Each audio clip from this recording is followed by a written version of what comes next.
નમસ્કાર દોસ્તો, સ્વાગત છે આપ સર્વનું તમારી પોતાની YouTube channel ocean coaching classes પર। મિત્રો, ધોરણ 10ની ગુજરાતી વિષયની જુલાઈ 2024ની જે એકમ કસોટીની પ્રશ્ન બેંક છે તે આવી ચૂકી છે અને આપણે લઈને આવી ચૂક્યા છીએ આ પ્રશ્ન બેંકનું સંપૂર્ણ સોલ્યુશન। એક પ્રશ્નનું સચોટ અને સંપૂર્ણ પ્રશ્નોના જવાબ તમને આપણી ચેનલ ઉપર જ મળશે। બાકી બધી ચેનલો ઉપર તમે જોશો તો અધૂરા અને થોડા જવાબો આપેલા છે। આપણે સંપૂર્ણ પ્રશ્ન બેંક જે છે તેના એક પ્રશ્નના સચોટ ઉત્તરો આપવાના છે અને એ પણ છાપેલા અને પ્રિન્ટ કરેલા અક્ષરોની અંદર। તો ચાલો મિત્રો, શરૂ કરીએ આપણે આ ધોરણ 10ની આ જે ગુજરાતી વિષય છે તેની જે પ્રશ્ન બેંક છે 25/7/2024ના રોજ જે લેવાવાની છે તેનું સંપૂર્ણ સોલ્યુશન। મિત્રો, આ ધોરણ 10ની જે વિજ્ઞાન વિષયની જે પ્રશ્ન બેંક છે તેનું પણ સોલ્યુશન થોડી જ વારમાં આપણી ચેનલ ઉપર મુકાઈ જવાનું છે, તો જરૂરથી તેનો પણ અભ્યાસ કરી લેજો। ચાલો તો શરૂ કરીએ આપણે પ્રશ્ન બેંક। શરૂઆતમાં તમે જોશો તો કેટલીક સૂચનો આપણને આપવામાં આવેલી છે। દોસ્તો, તમારા માટે ખાસ અને એક મહત્વની અને એક અગત્યની સૂચના છે કે ભાઈ ધોરણ 10ની આ ગુજરાતી વિષયની જે નવનીત છે તે નવનીતની અંદરથી તમને દરેક પ્રકારના પ્રશ્નોના ઉત્તર મળી જશે। જેમ કે આ એકમ કસોટી છે, પ્રશ્ન બેંક છે, તો એના પણ દરેક પ્રશ્નોના ઉત્તર તમને અહીંયાથી મળી જવાના છે। એટલા માટે જ આ નવનીત જે છે ને એ દરેક વિદ્યાર્થીઓ, વાલીઓ અને શિક્ષકોની પહેલી પસંદ છે, કારણ કે આ નવનીતની અંદરથી તમને તમારી એકમ કસોટી હોય, તમારી સ્વાધ્યાય પોથી હોય, તમારી સ્વ અધ્યયન પોથી હોય, તમારા પરીક્ષાના પ્રશ્નો હોય કે કોઈ પણ પ્રકારના પ્રશ્નો હોય તમને અહીંયાથી મળી જશે। મિત્રો, આ જે પ્રશ્ન બેંક છે એટલે કે આ જે પ્રશ્ન બેંકના જે પ્રશ્નો છે, ઉત્તરો છે, એ પણ આપણે નવનીતની અંદરથી જ મેળવેલા છે। જો તમે પણ ધોરણ 10ની ગુજરાતી વિષયની અથવા તો ધોરણ 3થી 12ની કોઈ પણ વિષયની નવનીત મેળવવા માંગતા હોય તો આ વિડીયોના ડિસ્ક્રિપ્શન બોક્સની અંદર લિંક આપેલી છે, લિંક ઉપર ક્લિક કરી અને તમે મેળવી શકો છો, અથવા તો અહીંયા નંબર આપેલો છે, નંબર ઉપર કોન્ટેક્ટ કરીને પણ તમે મેળવી શકો છો। તો દરેક વિદ્યાર્થીઓએ અવશ્ય મેળવી લેવી। ચાલો તો શરૂ કરીએ આપણે વિભાગ એ, પ્રશ્ન નંબર 1। અહીંયા કહ્યું છે કે કવિ, લેખક, કૃતિ, પાત્ર અને ઉક્તિ સાહિત્ય પ્રકાર અંગે પરિચય મેળવે છે અને આપે છે। નીચેના જોડકા યોગ્ય રીતે જોડીને ફરીથી લખો ગમે તે એક, જેના કુલ 3 માર્ક છે। ચાલો, સાહિત્ય કૃતિ અને સાહિત્યકાર આપણને અહીંયા આપેલા છે। તો સર્વપ્રથમ છે વૈષ્ણવજન, તો વૈષ્ણવજનને આપણે જોડીશું નરસિંહ મહેતા સાથે। ત્યાર પછી બીજું છે ભૂલી ગયા પછી, એને આપણે જોડીશું રઘુવીર ચૌધરી સાથે। ત્રીજું છે શીલવંત સાધુને, એને આપણે જોડીશું ગંગા સતી સાથે। ચાલો, તેના અથવામાં આપણને એક બીજું જોડકું આપ્યું છે, એમાં આપણે સાહિત્ય કૃતિ અને સાહિત્ય પ્રકાર જોડવાના છે। તો ભૂલી ગયા પછી એને આપણે જોડીશું એકાંકી સાથે, રેસનો ઘોડો એને જોડીશું નવલિકા સાથે, અને વૈષ્ણવજનને આપણે જોડીશું પદ સાથે। તેના અથવામાં તમે જોશો તો પાત્ર અને ઉક્તિ આપણને આપેલા છે, એમાં નીના બહેન, તો નીના બહેનને જોડીશું અંકિતને એનું શૈશવ આપે। વિનુ કાકાને જોડીશું હા બેટા ચાલ બહુ મોડું થઈ ગયું સાથે, અને વિરાટ બાબુને આપણે જોડીશું most happy man in the universe. ચાલો, તેના અથવામાં તમે જોયો તો સાહિત્ય કૃતિ અને મૂળ સંગ્રહ જોડવાના છે। તો સાહિત્ય કૃતિમાં છે રેસનો ઘોડો, એને આપણે જોડીશું કોઈ વાર થાય કે સાથે। ભૂલી ગયા પછીને જોડીશું ત્રીજો પુરુષ સાથે, અને શીલવંત સાધુને એને આપણે જોડીશું ગંગા સતીની ભજન ગંગા સાથે। ચાલો, ત્યાર પછી આપણે આગળ જોઈએ બ। નીચે આપેલા વિકલ્પોમાંથી યોગ્ય વિકલ્પ પસંદ કરી અને ખાલી જગ્યા પૂરો ગમે તે 4। એમાં પેલું, ગંગા સતીએ ખાલી જગ્યાને નજર સમક્ષ રાખી ભજનો રચ્યા છે, તો જવાબ આવશે પાનબાઈ। બીજું, શિક્ષણ વિદ્યાર્થીને ખાલી જગ્યા માણસ બનાવે છે, તો જવાબ આવશે ઉમદા। ત્રીજું, ગાંધીજીને નરસિંહ મહેતાનું ખાલી જગ્યા પદ અતિ પ્રિય હતું, તો જવાબ આવશે વૈષ્ણવજન।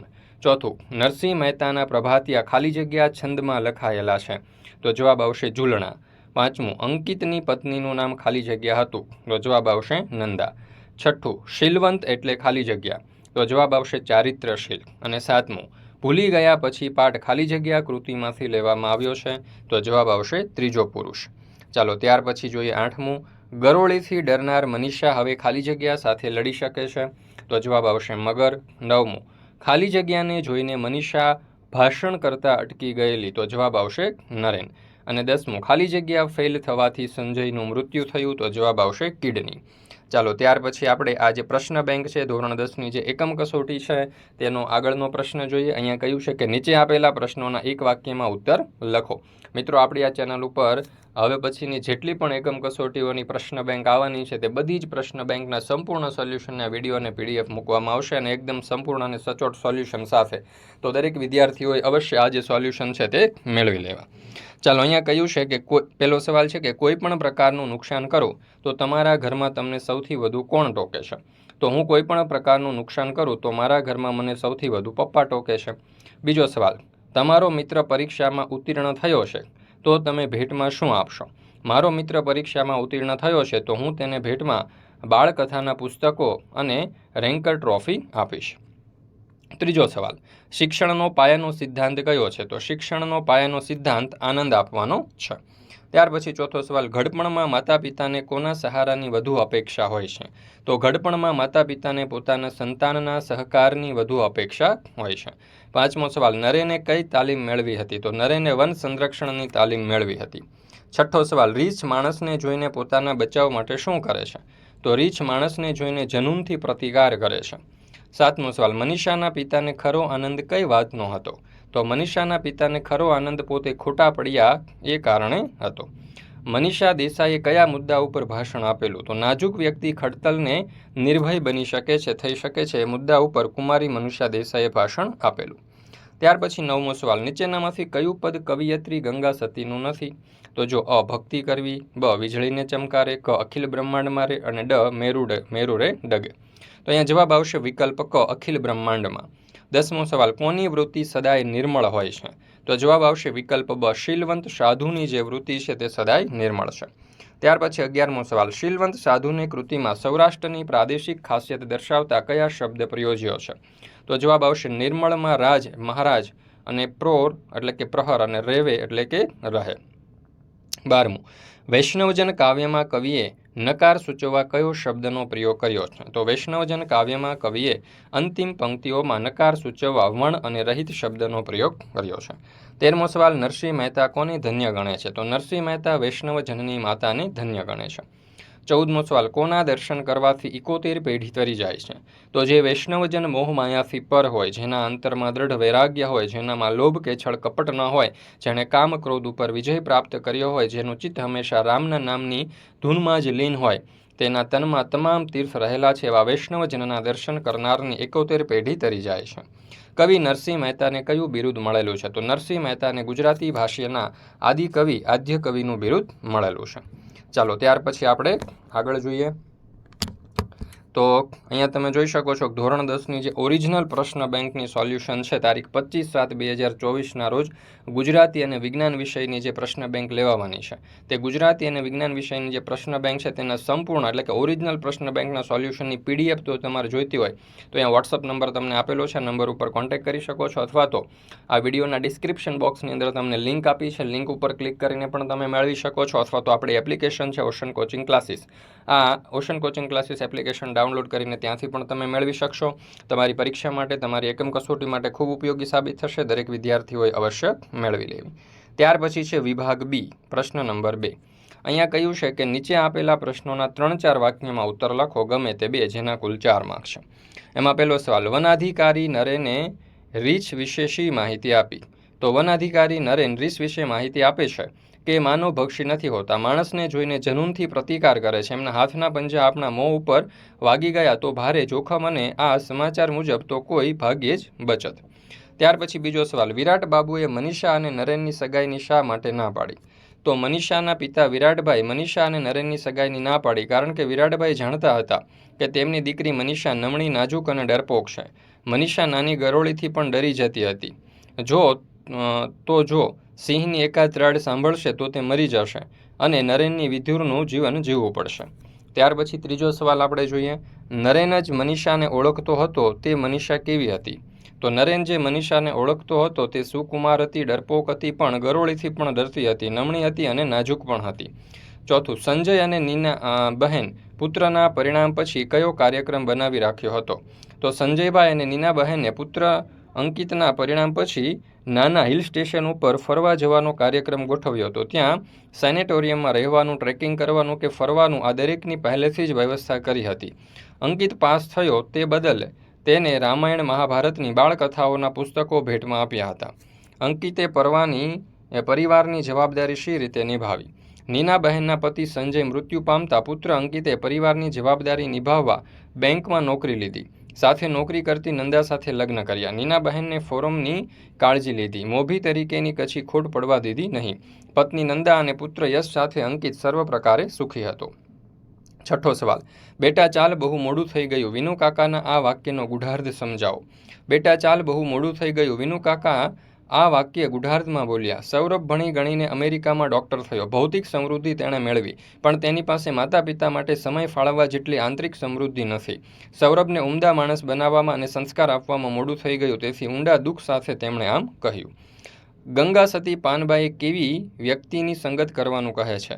જે સંતના મન વચન અને વાણીમાં એકરૂપતા છે, જે આઠે પહોર દિવ્યાનંદની અંદર રહે છે અને જે પરમાત્માની અંદર લીન રહે છે, ધ્યાનની અંદર લીન રહે છે, જેનું જીવન નિર્મોહી છે અને જેનું જીવન હંમેશા ભજનમાં વ્યસ્ત રહે છે, એવી વ્યક્તિની સંગત કરવાનું ગંગા સતી પાનબાઈ કહે છે. ગંગા સતી વારંવાર નમવાનું શા માટે કહે છે? તો શીલવંત સાધુમાં આદર્શ સંતના તમામ ગુણ હોય છે. એના ચિત્તની વૃત્તિ પરમાત્મામાં લીન હોય છે. ગમે તેવી પરિસ્થિતિમાં પણ એના વર્તનમાં કોઈ ફેર પડતો નથી. આવા સંત પર પરમાત્માની કૃપા વરસે છે. આથી કવિયત્રી શીલવંત સાધુને વારંવાર નમવાનું કહે છે. પરસ્ત્રી જેને માત્રે પંક્તિ સમજાવો. વૈષ્ણવજનની આંખો નિર્મળ હોય છે. તે સૌની તરફ સંભાવ અને સમદ્રષ્ટિ રાખે છે. તે પરસ્ત્રી તરફ કુદ્રષ્ટિ કરતો નથી. સાચો વૈષ્ણવજન પરસ્ત્રીને માતાની દ્રષ્ટિએ જુએ છે અને પરસ્ત્રીને માતા ગણે છે. 10મો સવાલ, વૈષ્ણવજનને કવિ સકલ તીર્થ સ્વરૂપ શા માટે કહે છે? કવિ વૈષ્ણવજનને તીર્થ સ્વરૂપ કહે છે કારણ કે આ વૈષ્ણવજન મોહ માયાથી પર હોય છે. એના અંતરમાં દ્રઢ વૈરાગ્ય છે. એનામાં લોભ નથી. એણે કામ ક્રોધ ઉપર વિજય પ્રાપ્ત કર્યો છે. એનું ચિત્ત હંમેશા રામના નામની ધૂનમાં જ લીન હોય છે. ત્યાર પછી આગળ નીચેના પ્રશ્નોના 10-12 વાક્યમાં મુદ્દાસર ઉત્તર લખો, જેના કુલ 3 માર્ક છે. એમાં પહેલો સવાલ, નરસિંહ મહેતા વૈષ્ણવજનના કયા કયા લક્ષણો જણાવે છે તે તમારા શબ્દોમાં વર્ણવો. તો જોઈએ આપણે આ સરસ મજાનો ઉત્તર. વૈષ્ણવજનના લક્ષણો દર્શાવતા નરસિંહ મહેતા જણાવે છે કે સાચો વૈષ્ણવજન હંમેશા પારકાના દુઃખ દર્દને સમજે છે અને તે દૂર કરીને તેના ઉપર ઉપકાર કરે છે, છતાં મનમાં તે સહેજે અભિમાન રાખતો નથી. દુનિયાની તમામ વ્યક્તિને તે વંદન કરે છે, અર્થાત તેને સૌ પ્રત્યે આદર ભાવ હોય છે. તે કોઈની નિંદા કરતો નથી. તે જે બોલે છે તે પ્રમાણે જ વર્તે છે, અર્થાત તેના મન, વાણી અને ચારિત્ર્યમાં કોઈ ભિન્નતા જોવા મળે નહીં. આવા વૈષ્ણવજનની માતાને ધન્ય છે. સાચા વૈષ્ણવજનની નજરમાં સૌ સમાન છે અને તેમને ઈચ્છા અને કામનાનો ત્યાગ કરેલ હોય છે. સાચા વૈષ્ણવજન પર સ્ત્રીને માતા સમાન ગણે છે. તે ક્યારેય અસત્ય બોલતો નથી અને પરાયા ધનને હાથ પણ અડાડતો નથી. એ મોહ માયાથી પર હોય છે. ચાલો ત્યાર પછી બીજો સવાલ, રેસનો ઘોડો કૃતિને આધારે વર્તમાન શિક્ષણ વિશેના આપના વિચારો વ્યક્ત કરો. તો રેસનો ઘોડો પાઠને આધારે વર્તમાન શિક્ષણ વિશેના મારા વિચારો જો. તો વર્તમાન શિક્ષણ 4 દિવાલોમાં સીમિત કરનારું, બહારની સાચી દુનિયાથી અલિપ્ત કરનારું, પ્રકૃતિને સમજૂતીથી દૂર કરી નાખનારું છે. આજની શિક્ષણ વ્યવસ્થાની આ નિષ્ફળતા છે. આ શિક્ષણ વ્યવસ્થામાં ક્યાંક ઊંડી ખોટ છે. કેળવણીના મૂળભૂત ધ્યેયો, માનવતા, સંવેદનશીલતા જ આજના શિક્ષણમાં મળતા નથી. ઊંચી પડાવી મેળવવા માટે તથા દરેક ક્ષેત્રમાં આગળ વધારવા, તેના માટે અવનવા કોચિંગ ક્લાસમાં દાખલ કરવા અને વર્તમાનપત્રોમાં પોતાના બાળકોનો ફોટો આવે તે માટે દરેક મા બાપ એમાં રચ્યા પચ્યા રાખે છે. આથી બાળકના આવા શિક્ષણ તેમજ મા બાપની અંગત આશા આકાંક્ષાના ભાર મુજબ દબાઈ જાય છે. ત્રીજો સવાલ, સુંદરીમાંથી શક્તિ સ્વરૂપા મનીષાનું પાત્ર લેખન કરો.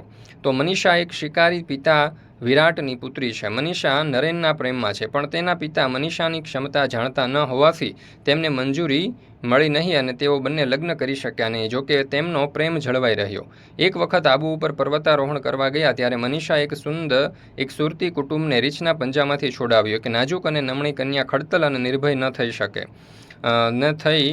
શકે. એ વિષય ઉપર મનીષાએ એક દિવસ ભાષણ આપેલું અને એ વિગત છાપામાં એના ફોટો સાથે છપાઈ હતી. આ હકીકત અજાણ નરેનને તેની ખબર પડી ત્યારે તેણે તું તો સાહસમાં મારાથી પણ આગળ નીકળી ગઈ, નિર્ભય થતાં જ તું પ્રેમ સ્વરૂપ બની ગઈ, આત્મ સ્વરૂપ બની ગઈ, એવા શબ્દોથી મનીષાને બિરદાવે છે.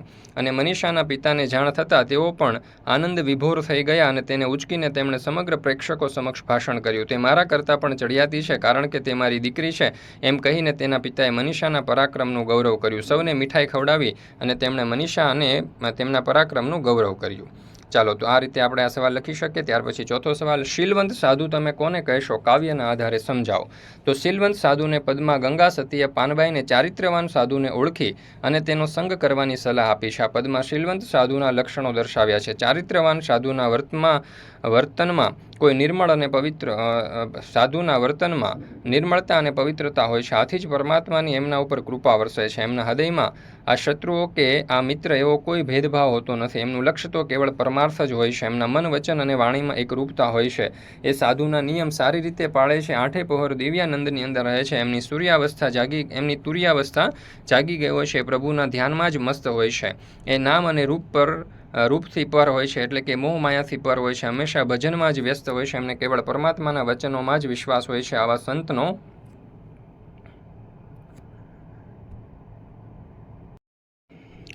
ત્યાર પછી જોઈએ 5મો સવાલ. મનીષાના પિતા વિરાટ બાબુનો 10-12 વાક્યમાં પરિચય આપો. તો નિડર અને સાહસિક પ્રકૃતિ ધરાવતા વિરાટ બાબુ મનીષાના પિતા હતા. પોતે શિકારી હતા. એમની પુત્રી એમના ગુણો ધરાવતી નહોતી. તે ડરપોક અને ભીરુ સ્વભાવની હતી. વિરાટ બાબુને પુત્રીની પ્રકૃતિ કહે છે. નરેન કે જે મનીષાને ચાહતો હતો, એની સાથે મનીષા લગ્ન કરે તે એમને મંજૂર નહોતું. ત્યાં એક ઘટના બને છે. મનીષા જંગલમાં એક પરિવારને રીંછના કાતિલ હુમલાથી બચાવે છે. પિતાને પુત્રીના આ સાહસથી ખૂબ આનંદ થાય છે. હર્ષ વિભોર પિતા પુત્રીને અભિનંદન આપવા આબુ દોડી જાય છે. ત્યાં મનીષા રહે છે. પુત્રીના ડરપોક સ્વભાવ બાબતે તે પોતે ખોટા પડ્યા છે. એનો એમને અતિશય આનંદ છે. વાતે વાતે તેઓ તત્વજ્ઞાની શાસ્ત્રને સમર્થન માટે ટાંક્યા કરે છે. તેઓ મનીષા અને નરેનના લગ્નની સ્વીકૃતિ આપે છે. પોતાની ભૂલ સુધારી લે છે અને સૌને બહાદુર તેમજ બુદ્ધિશાળી બનવા અંગે આશીર્વાદ આપે છે. પ્રેમમાંથી પ્રગટતા શૌર્યનો મહિમા કરે છે. સૌને પ્રેમ શૌર્ય અંકિત ધ્વજ ફરકાવવા હિમાયત કરે છે. ખાસ કરીને એકાંકીના ભાવ પલટામાં રસાળ સંવાદો દ્વારા લેખકે વિરાટ બાબુની મહત્વની ભૂમિકાની ગૂંથણી કરી છે. ત્યાર પછી આપણે જોઈએ વિભાગ સી. અહીંયા કહ્યું છે કે નીચેના શબ્દોના ધ્વનિ ઘટકો છૂટા પાડો. એમાં સૂર્યાસ્ત. તો સૂર્યાસ્ત એટલે થશે સ પ્લસ ઉ પ્લસ ર પ્લસ ય પ્લસ આ પ્લસ સ પ્લસ ત પ્લસ અ. ત્યાર પછી છે પ્રફુલ્લિત એટલે પ પ્લસ ર પ્લસ અ પ્લસ ફ પ્લસ ઉ પ્લસ લ પ્લસ ઈ પ્લસ ત. નિર્વાર્યા તો ન પ્લસ ઈ પ્લસ વ પ્લસ આ પ્લસ ર પ્લસ ય પ્લસ આ. નૈસર્ગિક તો ન પ્લસ આઈ પ્લસ સ પ્લસ અ પ્લસ ર પ્લસ ગ પ્લસ ઈ પ્લસ ક પ્લસ અ. અભિમાન તો અ પ્લસ ભ પ્લસ ઈ પ્લસ મ પ્લસ આ પ્લસ ન પ્લસ અ. ચાલો ત્યાર પછી પ્રશ્ન નંબર 2. નીચેના પ્રશ્નોના ઉત્તર લખો. એમાં પેલું નીચેનામાંથી કઈ જોડણી ખોટી છે? તો અહીંયા તમે જોશો તો વિકલ્પ ક મનીષા જે છે તે ખોટું પડશે. બીજું સાચી જોડણી શોધીને લખો તો એમાં જવાબ આવશે વિકલ્પ ક ઉત્તીર્ણ. ત્રીજું સાચો જોડણી સમૂહ શોધો તો એમાં આવશે ભૂલુબરું અથવા તો બુદ્ધિ. ચોથું નીચેનામાંથી કઈ જોડણી ખોટી નથી? તો એમાં જવાબ આવશે વિકલ્પ ક સ્ફૂર્તિ. ચાલો ત્યાર પછી આપણે આગળ જોઈએ નીચેનામાંથી કઈ જોડણી સાચી નથી? તો જવાબ આવશે વિકલ્પ ક તબિયત. ત્યાર પછી પ્રશ્ન નંબર 3. નીચેના શબ્દોની સંધિ છોડો ગમે તે એક. એમાં પ્રશ્નાર્થ તો પ્રશ્ન વત્તા અર્થ. બીજું રામાયણ તો રામ વત્તા અયન. ત્રીજું નિરોગી તો ની વત્તા રોગી. સજ્જન તો સત વત્તા જન. પરમાર્થ તો પરમ વત્તા અર્થ. ત્યાર પછી છે વિભાગ ડી. અહીંયા કહ્યું છે કે નીચેનામાંથી કોઈ પણ એક વિચાર વિસ્તાર કરો. એમાં દળ ફરે વાદળ ફરે ફરે નદીના પૂર. શુરા બોલ્યા ન ફરે પશ્ચિમ ઉગે સૂર. તો અહીંયા તમે જોઈ શકો છો કે સરસ મજાનો જે વિચાર વિસ્તાર છે અહીંયા તમારી સમક્ષ દર્શાવવામાં આવેલો છે.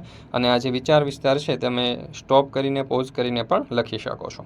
ત્યાર પછી બીજું આવ નહીં આદર નહીં નહીં નયનોમાં નેહ તે ઘર કદી નવ જઈએ કંચન વર્ષે મેં.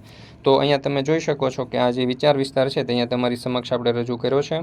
ત્યાર પછી ત્રીજું સફળતા જિંદગીની હસ્તરેખામાં નથી હોતી, ચણાયેલી ઇમારત એના નકશામાં નથી હોતી. તો આ વિચાર વિસ્તાર પણ અહીંયા તમે જોઈ શકો છો. ત્યાર પછી ચોથું આજ કરશું કાલ કરશું લંબાવો નહીં દાડા, વિચાર કરતા વિઘ્નો વચમાં આવે આડા. તો આ પણ તમે અહીંયા જોઈ શકો છો. ત્યાર પછી પાંચમું કેહીન જન્મે નવહીન માનવ, કેહીન કર્મે કર નહીં માનવ. તો અહીંયા સંપૂર્ણ સોલ્યુશન તમે જોઈ શકો છો. અહીંયા આપણે આ જે સોલ્યુશન છે તેને પૂર્ણ કરીએ છીએ. ફરી મળીશું આપણે આજે તમારી વિજ્ઞાન વિષયની જે એકમ કસોટી છે તે વિજ્ઞાન વિષયની એકમ કસોટીના સંપૂર્ણ સોલ્યુશન સાથે. મિત્રો આપણી આ ચેનલ ઉપર અત્યાર સુધીની જેટલી એકમ કસોટી આવી છે તે અને હવે પછી જેટલી આવવાની છે તે બધી જ એકમ કસોટીઓના સંપૂર્ણ સોલ્યુશનના વિડીયો અને પીડીએફ જે છે તે મુકાઈ જશે. તેની લિંક તમને નીચે ડિસ્ક્રિપ્શન બોક્સની અંદર મળી જશે.